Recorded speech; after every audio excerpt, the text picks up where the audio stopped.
오늘은 대림절 셋째 주일입니다.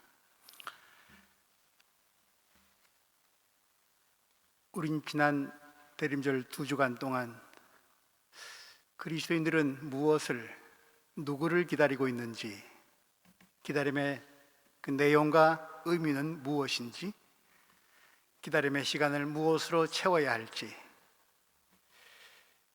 기다림의 자세는 어떠해야 하는지, 그런 말씀을 나누어 왔습니다. 첫째 주일엔 기다림, 겸손에 대해서 묵상했습니다. 겸손하게 기다리는 것. 둘째 주일엔 기다림, 참고 견딤에 대해 묵상했습니다. 기다린다는 것은 참고 견딘다는 것. 오늘 예수 그리스도께서 다시 오시기를 기다리는 대림절 셋째 주일. 결론부터 말씀드리자면, 오늘 우리에게 주신 본문에 의하면 기다림의 자세, 세 번째, 판단 중지입니다. 섣부르게 판단하지 말란 겁니다. 판단은 곧 심판으로 이어지기 때문입니다. 독일어 성경에 각 단락마다 되어 있는 소제목, 우리 한글 성경은 사도의 직분이라고 되어 있습니다만 독일어 성경은 kein Recht zum Richten,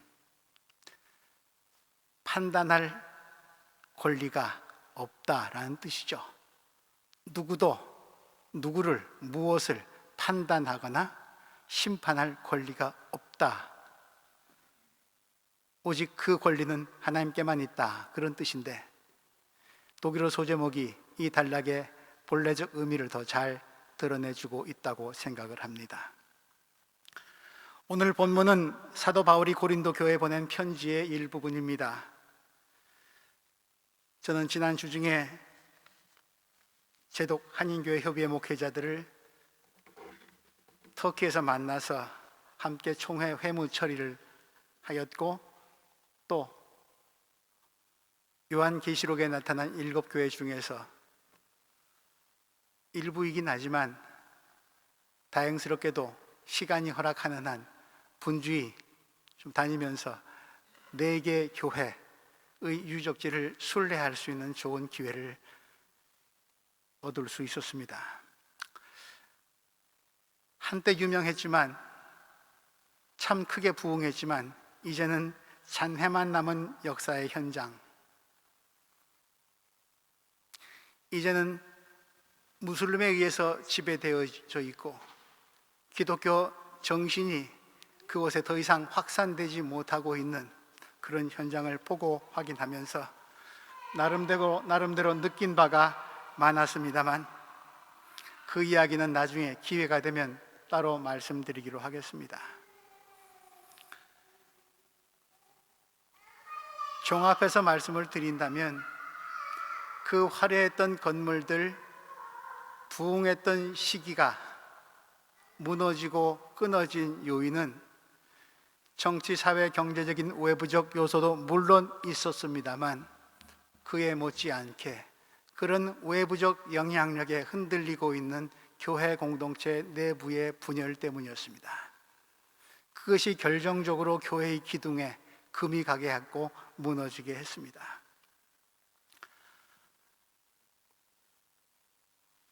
고린도 교회, 오늘 사도가 편지를 보낸 고린도 교회, 이 교회도 초대 교회 중에 하나입니다. 사도 바울이 공들여 세운 교회입니다. 우린 보통 초대 교회 하면 오늘의 세상의 교회가 제 할 일을 다 하지 못하고 본분을 잃어버린 경우가 많아서 그런지, 초대 교회 하면 교회의 원형, 교회의 모범, 이러면서 막연한 동경을 갖고 있습니다. 모든 게 이상적이었고 복음적이었고 교회다웠다고. 그런데 요한계시록의 7교회도 그렇거니와 오늘 고린도 교회, 사도 바울이 2개의 편지를, 장문의 편지를 쓴 참 사도 바울이 사랑했던 교회, 건강하고 당당했다기보다는 고린도 교회의 속기 이야기는 그런 환상을 깨뜨립니다. 병들고 어지러웠습니다.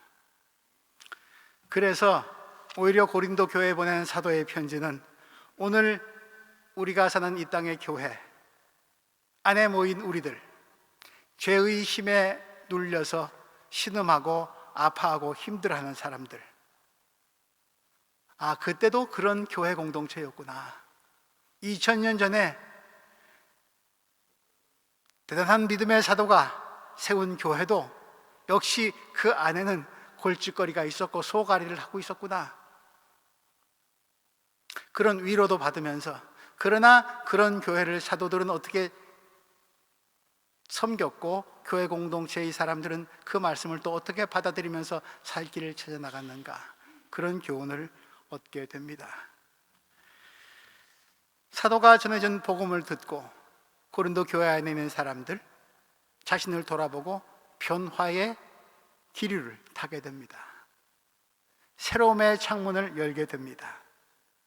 그러니 죄인들의 공동체이긴 하지만 여전히 그들에게 기회를 주시고 사랑을, 은총을 베푸시는 하나님을 향해서 그들이 마음과 문을 열었을 때 어떤 변화가 가능했는지, 그 변화는 또 얼만큼 갔고 무엇에 의해서 또 무너져 갔는지 2000년 뒤에 사는 오늘 우리에게도 귀중한 경험과 교훈을 준다고 생각합니다. 고린도 교회에 보내는 두 통의 사도 바울의 편지,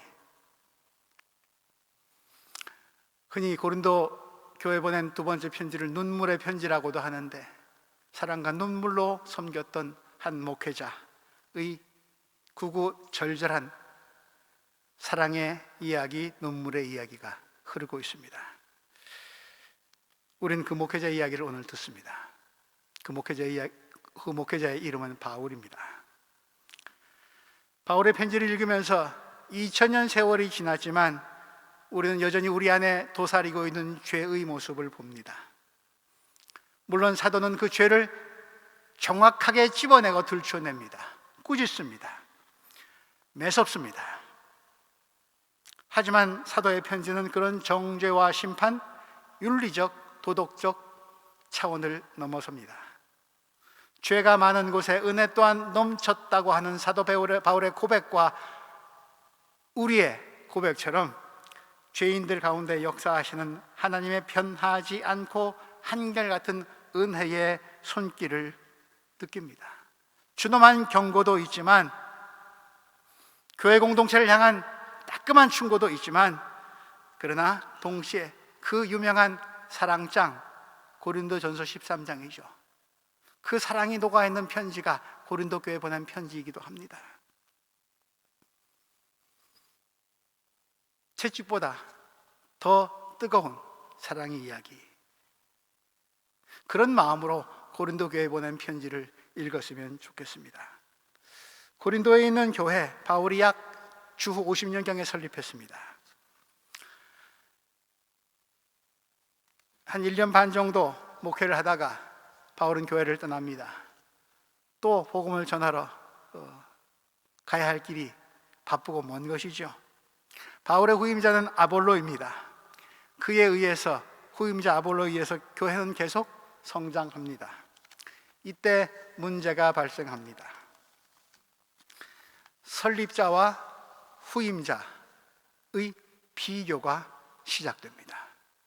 사람들이 있는 곳에 어쩔 수 없는 속성인가 봅니다. 남과 나를 비교하고 타인과 또 다른 타인을 비교해서 그 비교의 주체는 내가 되고, 내가 판단하는 것은 늘 정확하고 옳지요. 교회의 설립자이자 영적 아버지인 바울, 그가 세운 고린도 교회가 있었던 고린도 지역, 잘 아시다시피 당시 경제적으로 굉장히 부흥했던 항구에 인접한 도시였습니다.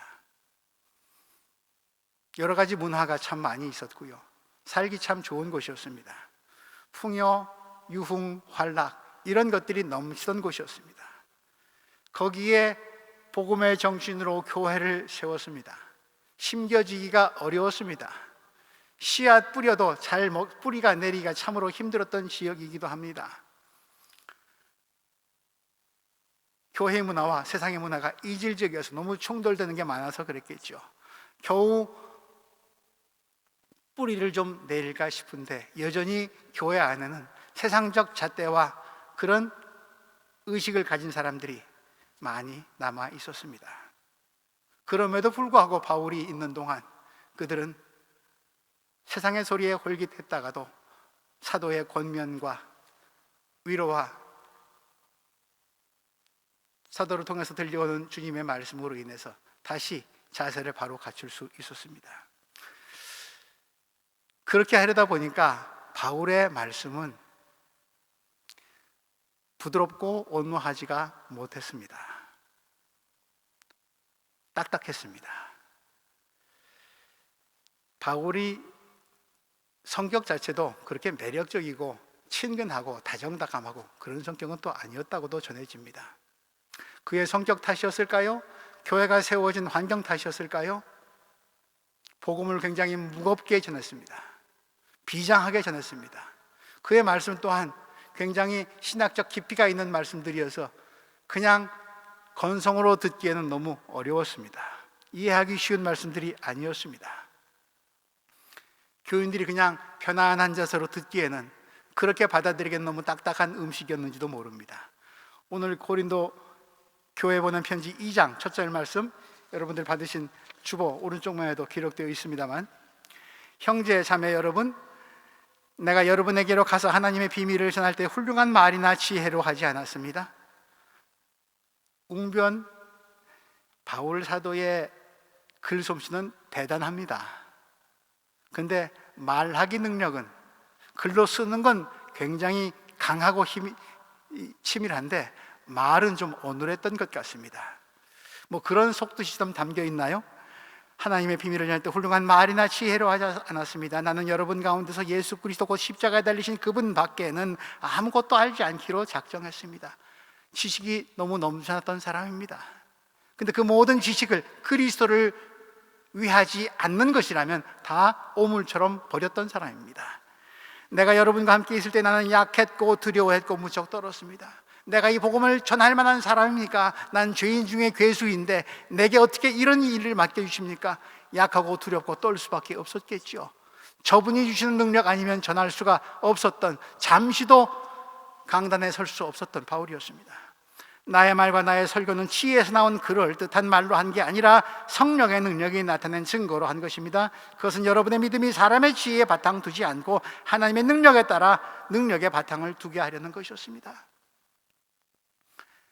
유대인은 기적을 찾고 헬라인은 지혜를 찾지만 거기에 바탕 둔 것이 아니라 십자가에 달리신 그리스도, 저주받은 인간이라고 손가락질 받는 그리스도만이, 십자가에 달리신 그리스도만이 내 복음의 근원이고 말씀의 힘이라고, 여러분들의 믿음도 기적이나 지식의 바탕을 둔 것이 아니라 그 말씀의 능력에 십자가의 바탕을 두길 바란다고, 그것만 전했다고 고백합니다.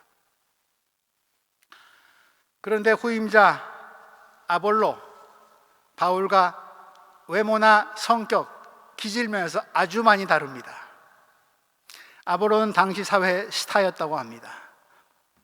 외모도 그럴듯하고 웅변도 잘해서 그의 말에 녹아나지 않는 사람이 없었다고 합니다. 성경 지식 또한 출중했습니다.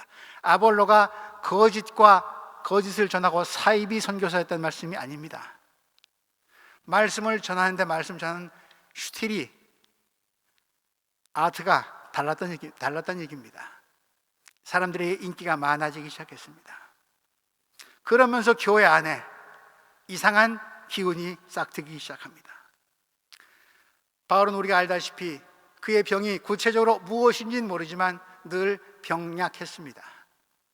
눈의 안질, 속병, 기타 등등 병으로 늘 아파했습니다. 그걸 고쳐달라고 주님께 3번이나 간구했지만 내 은혜는 약한 데서 온전해진다는 말씀을 듣고 자신의 건강을 위해서 하는 기도는 더 이상 하지 않기로 마음먹었던 그이기도 했습니다. 그러나 잘생기지도 못했고 늘 좀 병을 시름시름 앓았던 것 같습니다. 그리고 그는 죄에 대해서 너무나 정밀했습니다. 회심했기 때문일까요? 그리스도의 은혜 안에서만 살아가는 사람이기 때문일까요?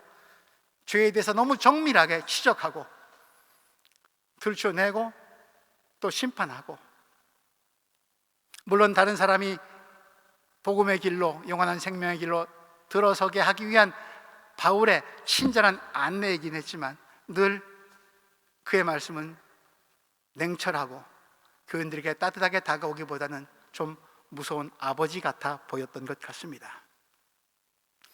심지어 누군가 지적하는 죄에 대해서 회개하지 않으면 교회에서 제외시킬 것까지 요구하기도 했습니다. 이쯤 되니 한마디로 바울은 그의 권위로 그가 머물 때는 고린도 교회에서 사람들에게 존경과 신망을 받았는지는 모르지만 인기는 없었습니다. 근데 그 후임자 아볼로는 아주 바울에게는 없었던 인기를 지금 누리고 있습니다. 바울은 또 이런 아픔도 있습니다. 늦깎이로 사도가 됐기 때문에, 예수님의 직제자가 아니기 때문에 그 직제자인 사도들에게 저 사람도 예수쟁인가, 저 사람도 선교사인가, 저 사람도 사도인가 의구심을 많이 받았습니다. 아주 늦깎이로 가까스로 사도단에 합류했습니다. 온전하게 받아들여지지 않았던 것입니다. 그러니 사도단에게도 또 교회 공동체에도 인기가 없음을 자신합니다. 그러니 더욱 열정적으로 복음을 전할 수밖에 없었겠죠. 그러니 또 그런 것이 교우들에게는 좀 부담스럽고 다가서기 쉽지 않은 그런 분으로 비쳤을 수 있습니다. 그런 일이 있은 후에 바울이 교회를 떠난 뒤에 이런 소식이 들려옵니다. 11절 말씀입니다. 나의 형제 자매 여러분, 1장 11절 말씀입니다. 글로의 집 사람들이 여러분의 소식을 전해줘서 나는 여러분 가운데 분쟁이 있다는 것을 알게 됐습니다. 다름이 아니라 여러분들은 저마다 말하길 나는 바울 편이다, 나는 아볼로 편이다, 나는 게바 편이다. 게바는 베드로 말합니다. 나는 그리스도 편이다 한다고 합니다. 그리스도께서 갈라이셨습니까? 바울이 여러분을 위하여 십자가에 달리기라도 했습니까? 또는 여러분이 바울의 이름으로 세례를 받았습니까? 사도의 아픔이 진하게 배어나는 구절입니다. 이런 상황에서 바울은 복음을 전하는 자의 신분, 사도, 사제, 선교사, 목회자, 그의 신분이 무엇인지, 뭘 하는 사람인지, 그의 직무가 뭔지를 규명합니다. 오늘 4장 말씀이 그것입니다. 그들은, 사도는, 교회의 지도자는 아주 단순합니다. 예수 그리스도의 종입니다. 종. 4장 1절이죠. 오늘 본문 첫 절 말씀입니다. 사람은 이와 같이 우리를 그리스도의 일꾼이요 하나님의 비밀을 맡은 관리인으로 보아야 합니다. 이런 경우에 관리인에게 요구하는 것은 신실성입니다. 여러 가지로 번역이 됩니다만 일꾼, 관리인, 청직이 가장 적나라하게 번역을 하면 종입니다. 하수인, 시키는 대로 할 뿐입니다. 내 마음대로 할 수 있는 권한이 없습니다. 고용주가 고용한 고용인일 뿐입니다. 시키지 않은 일은 안 해도 그만이고 안 해야 합니다. 그리고 고용주로부터 받은 일들, 그것은 자신의 모든 것을 걸고서라도 성실히 해내야 합니다. 고용주의 집안을 잘 관리하고 다스리고 분배해야 됩니다. 그게 청직이고 관리인입니다. 그거 잘했다고 해가지고 특별히 큰 상 받지 않습니다. 주님, 그저 할 일을 했을 뿐입니다. 부족한 종일 뿐입니다. 누가복음에 나타난 예수님의 비유 속에서 나타난 종의 비유가 그런 것을 뜻하는 것이죠. 그러니 목사, 저를 비롯해서 목사라는 사람은 하나님의 보물을, 복음이라는 보물을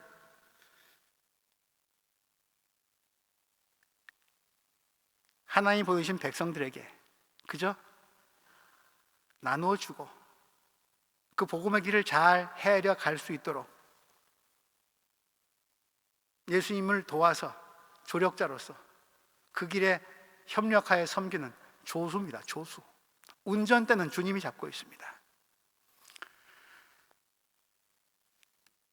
이 빛나고 가치 있는 물건, 오늘 본문은 그것이 하나님의 비밀이라고 나타나 있는데, 하지만 이 비밀은 이제는, 옛날에는 감춰져 있던 비밀이지만 이제는 공개된 비밀입니다.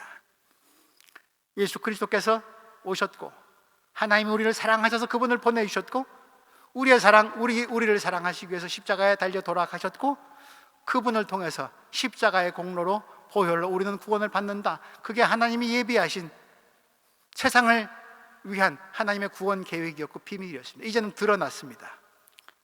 구약시대에는 감춰져 있었던 것이 이제는 신약시대, 예수시대 이후 교회시대, 이게 밝히 드러났습니다. 이 길을 안내하는 예수 그리스도의 오심과 십자가의 죽음으로 인해 드러나는 하나님의 비밀, 이 은혜의 기쁜 소식, 복음, 이걸 전하는 자들이 사도이고 목회자들입니다. 목사가 만들어내는 얘기가 아닙니다. 창조하는 것이 결코 아닙니다. 이걸 전하는 일에 충성하는 것, 그 이상 요구하지 않습니다. 우리의 주인은 교회의 사유화,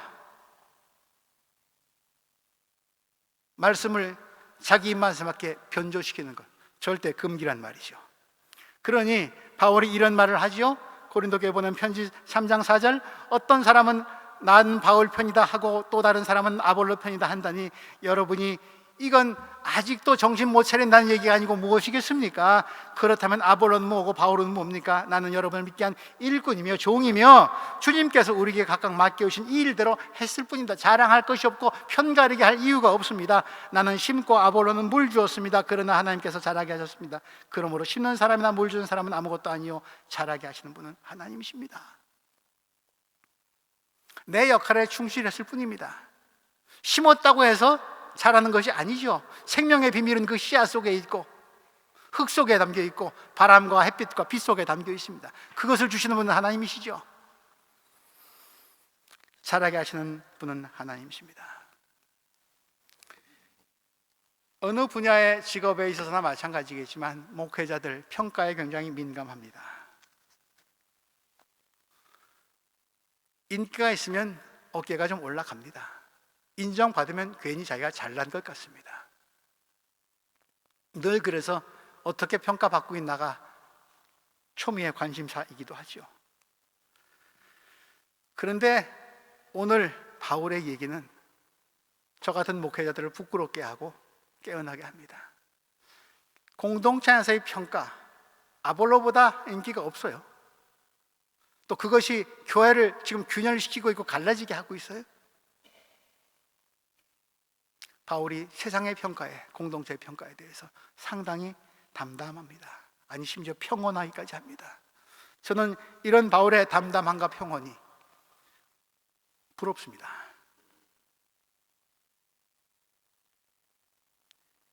비판도 하고 요구도 많이 하는데 그게 바울을 불안하게 하지 않습니다. 화나게도 하지 않습니다. 심지어는 이런 말까지 합니다. 나 자신도 내가 하는 일을 잘했다 못했다 판단하지 않으렵니다. 침착하게 자기의 자리를 지킵니다. 뭐가 중요한지 그는 알고 있습니다. 하나님의 비밀을 잘 전할 수 있도록, 복음만을 전할 수 있도록, 다른 소리에 내 귀가 열리지 아니하도록 주여 나를 붙들어 주옵소서. 말씀만을, 진리만을 전하게 하옵소서. 부족할지라도 주께서 그렇게 들어서 주신다면 나를 드리겠나이다. 주님만이 나를 아십니다. 주님만이 나를 판단하십니다. 그렇게 주께 맡기고 나서 하나님이 원하시는 일, 예수라면 어떻게 하실까? 하나님의 기준은 무엇일까? 인간의 판단에, 생각에 한계는 있겠으나 늘 거기에 초점 맞추면서 하나님께서 나를 통해서 일해 주신다면 더없이 영광이 없나이다. 하나님께서 일하실 수 있도록 자리를 내어드리는 것, 그게 바울의 자세였습니다. 그래서 평가에 연연하지 않을 수 있었습니다. 비판으로부터 자유로울 수 있었습니다. 교회를 세우는 것, 발전시키는 것, 부흥시키는 것, 성장시키는 것, 목회자의 인간적 재주, 능력, 교회 프로그램이 결코 아닙니다. 하나님이 잘하게 하십니다. 그래서 바울은 고린도 교우들에게 정신을 일깨우는 말씀을 합니다. 3장 16절 말씀, 여러분은 하나님의 성전이며 하나님의 성령이 여러분 안에 거하신다는 것을 알지 못합니까? 누구든지 하나님의 성전을 파괴하면 하나님께서도 그 사람을 멸하실 것입니다. 하나님의 성전은 거룩합니다. 여러분은 하나님의 성전입니다. 우리는 우리 자신을 전하는 게 아니라 예수 그리스도를 주님으로 선포합니다. 우리는 예수로 말미암아 우리 자신을 여러분의 종으로 내세웁니다. 그리스도의 종이 되지 않으면, 교회 공동체의 교우들의, 형제 자매들의 종이 되지 않으면, 잘나 보일지라도, 똑똑해 보일지라도, 그 교회가 크게 보일지라도 하나님 보시면 그처럼 옹색한 인간이 없는 겁니다. 그 섬김이 제대로 이루어지지 않으면 교회 건물은 화려해 보일지라도 하나님 보시기에는 썩은 기둥들이고 병든 집입니다.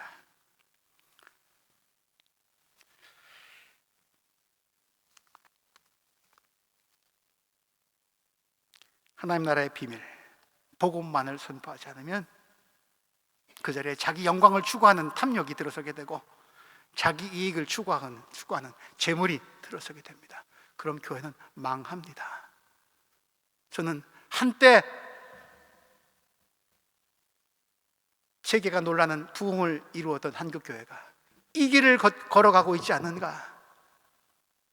부자교회는 부자교회대로 썩었고 가난한 교회는 가난 때문에 시름시름 앓고 있는 한국교회의 오늘을 낳게 한 장본인들이 말로는 바울의 이야기를 옮기면서도 그 속에는 자기 야망으로 가득 찬 목회자들 때문 아닌가, 그런 반성을 하면서 그 반열에 저도 여전히 서 있음을 회개하게 됩니다. 그렇습니다. 교회는, 그리고 우리의 믿음은 하나님과 그의 말씀의 기초에 서 있습니다.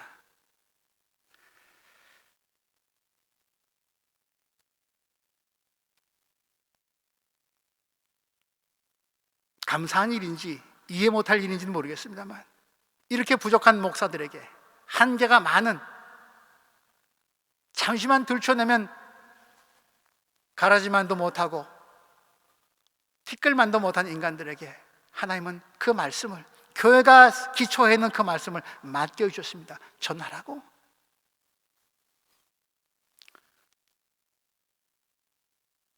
약한 데서 내 힘은 온전해지고 강해진다 라는 그런 그분의 뜻이 더 드러나기 원하셨기 때문일까요? 복음의 기초는 인간의 자질이 아니라 하나님의 힘이라는 것, 그거 드러내시려고 하시는 것 아니겠습니까? 그래서 천하에 똑똑하고 유명한 바리새인과 율법학자들은 하나님 나라의 소식을 받아들이지 못했고, 가난하고 병들고 어린아이들은 그 말씀에 그렇게 기뻐하면서 반응했던 것 아닙니까? 인간의 자질에 기초한 것이 아니라 성령의 능력에, 하나님의 힘에 기초한 것이 말씀이고 교회라는 사실, 그것 정확히 알고 교회를 섬겨야 되는 책무가 있는 사람, 목회자입니다. 바울의 평온은 타인들의 비판으로부터 자유롭지만 한 단계 더 넘어섭니다. 자기 스스로에게도 물어봅니다. 양심에 거리끼지 않았는가 그대 오늘 하루가? 그렇게 살아온 날 별로 없다고 고백합니다. 그런데 자칫 교만하게 들릴 수 있는 이 말은 자기 정당화의 이야기가 아닙니다. 하나님이 더 이상 하나님일지라도 나를 비난하실 수 없어요 라고 하는 자기 교만은 도둑 아닙니다. 하나님이 우리의 속을 잘 아신다고 하는 것, 그는 누구보다 잘 알고 있습니다. 내 속에 얼마나 사악한 생각까지 도사리고 있는지 하나님은 잘 아십니다. 내 마음은 원하지만 몸이 하지 못합니다 라고 하는 바울의 그런 처절한 고백, 주님이 알고 있습니다. 하나님의 면전에서 내 양심적으로 깨끗해 선언할 수 있는 사람, 자부할 수 있는 사람 아무도 없습니다. 그래서 히브리서 기자는 이런 말을 하지요. 하나님의 말씀은 살아있고 힘이 있어서 어떤 양날칼보다도 날카롭습니다.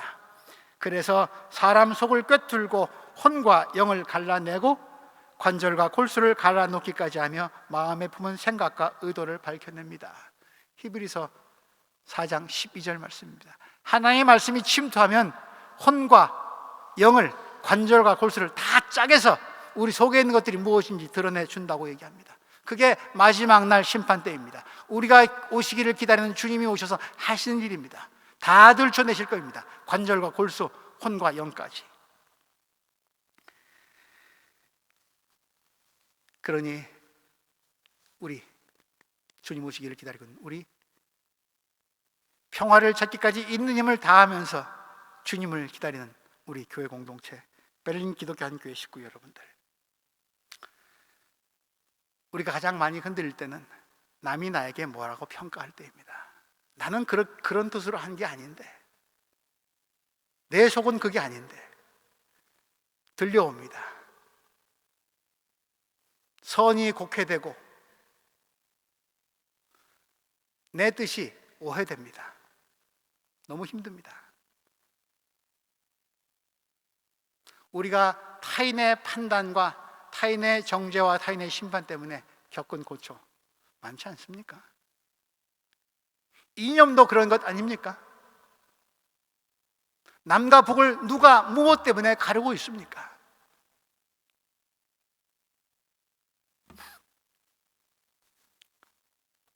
북한 주민은 머리에 뿔이 나지 않았습니다.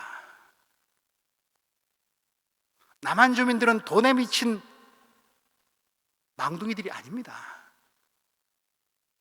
왜 사람과 사람 사이를 가르게 하고 편가르게 하고 판단하게 하는 그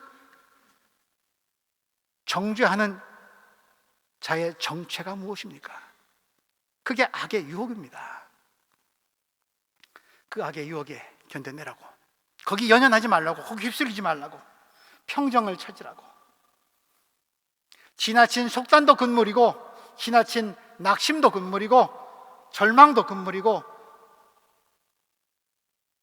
너무 들떠 날뛰는 기쁨도 금물이고, 너무 지나친 낙관도 금물이다. 평정을 유지해라. 자중하라. 중심을 가지라. Kind read, 좀 written. 너희들에게는 판단할 권리가 없다. 내가 판단할 것이다. 알곡과 가라지의 비유처럼 말입니다. 가라지 뽑아버릴까요? 저마다 생각하는 가라지는 다 다릅니다. 저마다의 알곡 또한 다 다릅니다. 밭농사 다 망칩니다. 주님이 내버려 둬라. 나중에 내가 판단할 것이다. 내가 판단할 것이다 라고 말씀하시면서 우리에게 주신 유예 기간, 기다림의 시간, 우린 무엇으로 채워야 하겠습니까? 주님도 판단 보류하시는데, 나 같은 무능한 목사도 말씀을 전할 수 있는 기회를 계속 주시는데, 내가 누구를 판단하고 누구를 정죄합니까? 우리 공동체 안에는 어떠합니까? 서로가 서로를 어떻게 대하고 있습니까? 오래될수록, 시간이 흘러갈수록 선입견과 고정관념은 더욱 강해져 가고 있는 것은 없습니까? 세월이 흐를수록 더 여유롭고 더 풍요로워져서 남을 향한 나의 판단의 기준이 더 열리고 내 담이 자꾸 무너져가는 경험은 없습니까?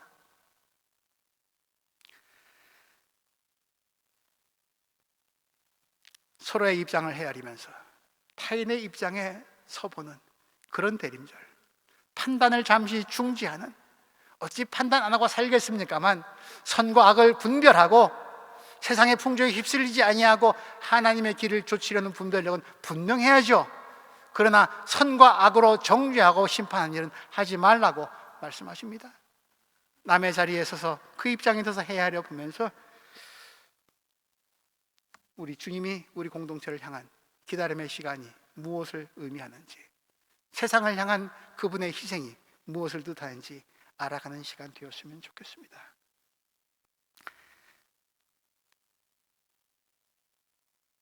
김정은 자매가 생각납니다. 그녀가 병석에 누운 지 1년이 훨씬 넘었습니다. 시간이 흐를수록 우리 인간들의 판단이 굳어져 가는 부분이 있을 것입니다. 포기하고 절망하고 부정적으로 생각하는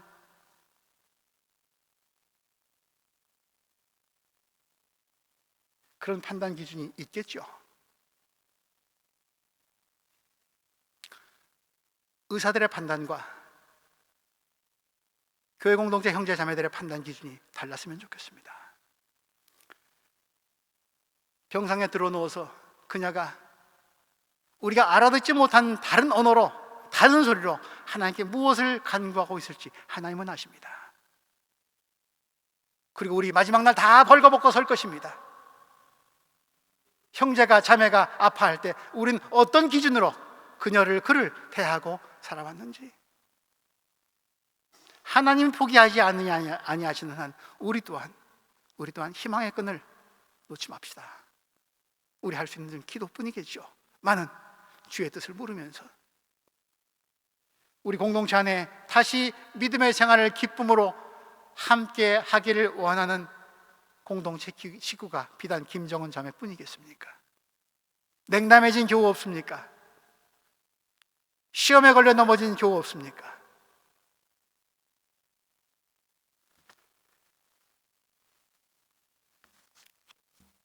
지난주 중에 경험했던 것 잠깐 소회를 말씀드리면서 말씀 마치겠습니다. 그림 좀 보여주겠습니까?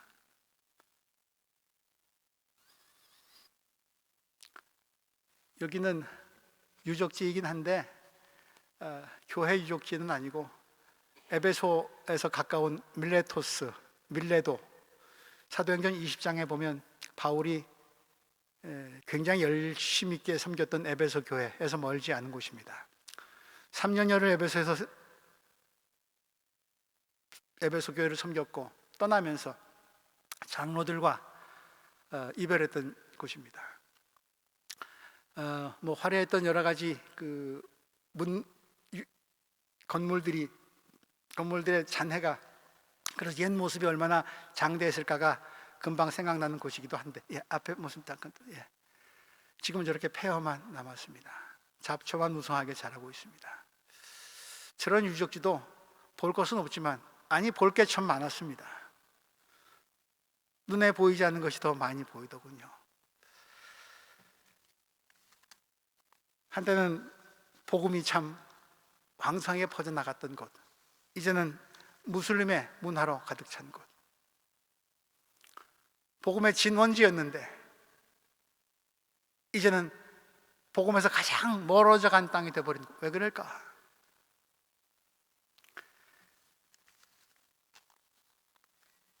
다음 그림요. 돌 위에 돌 하나도 남지 아니하고 무너지는 주님의 심판을 떠올리게 하는 그런 장면처럼 보여졌습니다. 우리의 교회를 건강하게 만들어 갔으면 좋겠습니다. 목회자를 위에서 기도해 주시고 그가 그 길을, 사역자의 길을, 오늘 바울이 말한 대로 그 길을 잘 걷고 있는가 잘 살펴보시면서 정죄와 심판까지는 아니더라도 살펴봐 주십시오. 저 사람 얘기하고 있는 게 자기 지혜에 근거해서 하는 말인가, 주의 말씀에 근거해서 하는 건가, 복음인가 자기 주장인가.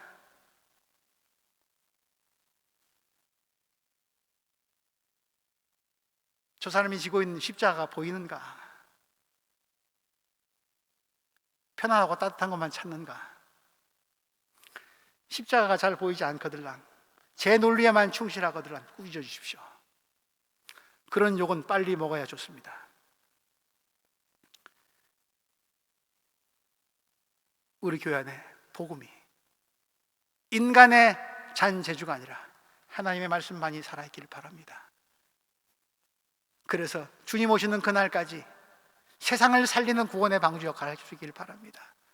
우리 교회 공동체 안에서도 살펴봅시다. 정죄가 많은지 용서가 많은지, 비난이 많은지 사랑이 많은지, 무너뜨리고 들춰내는 게 많은지 세우고 덮어주는 게 많은지.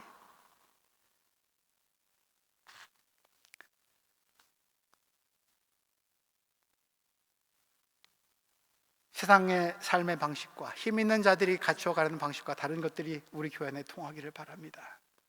지난주 말씀에서도 나눴듯이 지배가 아니라 소통이, 굴림이 아니라 섬김이, 인간의 권위가 아니라, 조직의 힘이 아니라 하나님의 말씀의 힘이, 살아있는 교회가 될 수 있기를, 그렇게 내 잣대 조금 낮추고 그 빈자리를 주님의 것으로 채우기를, 그런 눈으로 교회를, 세상을, 사람을 다시 보면서 주님 오시 기다리는 복된 대림절 기간 되기를 주님의 이름으로 기원합니다. 하나님, 서대의 말씀을 통해서 목회자 자신을 그리고 공동체를 다시 돌아봅니다. 주님이 쳐서 깎아내시고 벗게 할 것 있다면 그리 해주시고, 그 주님의 손길에만 의지해서 바르게 섬기는 목회자 되게 하시고, 이 공동체 안에 무엇이 우리를 살리게 하고 있는지 그 힘을 바로 볼 수 있는 교우들 되게 하여 주셔서 이 공동체 안에 주님 닮은 모습들이, 하나님 나라의 모습들이 살아나게 하시고 보이게 하시고, 그 기쁨 때문에 세상을 향해서 여기 와 보라고, 이리로 오라고, 함께 가자고, 그렇게 세상을 주님의 나라로 안내하는 공동체 될 수 있도록 인도하여 주옵소서. 예수님 이름으로 기도합니다.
그곳에 날 향한 계획 섭리가 있다네.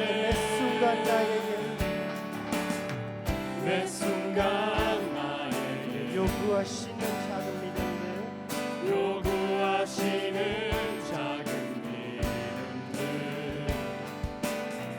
그곳에 날 향한 계획 섭리가 있다네. 지금 여기 계시면 지금 여기 계시며 말씀해 주시는 하나님 내 삶에 역사하시는 진실한 나의 하나님을 찬양해.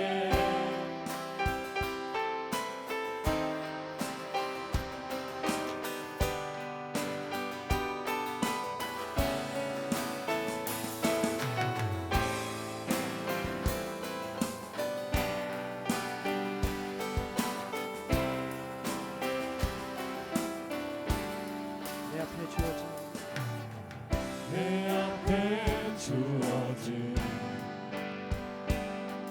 매일의 삶을 살다가 보면 그곳에 날 향한 계획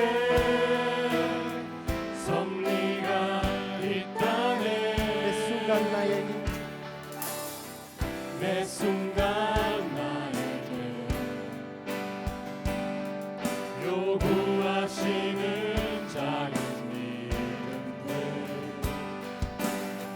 그곳에 날 향한 계획 섭리가 있다네. 지금 여기 계시며 말씀해 주시는 말씀해 주시는 하나님 내 삶에 역사하시는 신실한 나의 하나님을 지금 여기 찬양해. 지금 여기 계시며 말씀해 주시는 하나님 내 삶에 역사하시는 신실한 나의 하나님을 변함이 찬양해. 없는 변함이 없는 영원한 그 삶 어두운 내 삶의 빛으로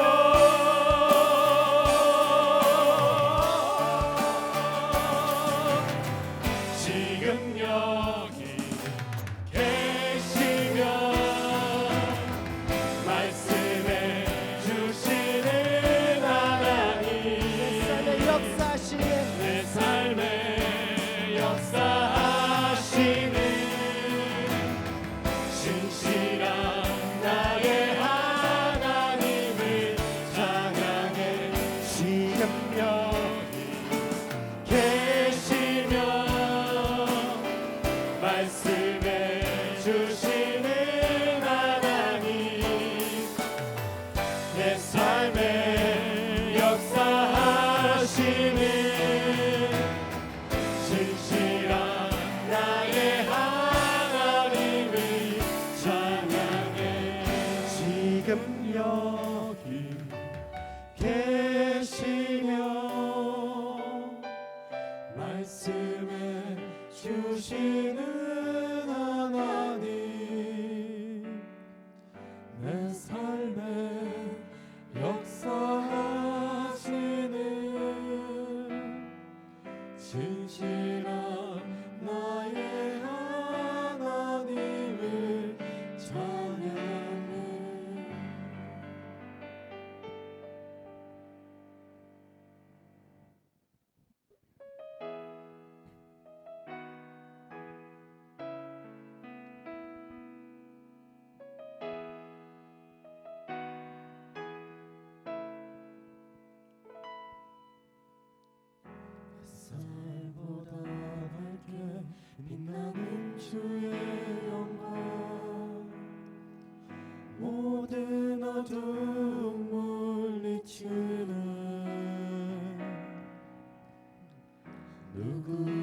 주 앞에 다가설 수 없네. 주의 거룩한 보좌 앞에 오직 주의 보혈 주의 긍휼을 의지하여 나가리. 왕 되신 주 앞에 나 경배합니다. 전일만 찬양받기 합당하시니 큰 존귀와 영광 홀로 받으소서. 주 앞에 나 나아갑니다.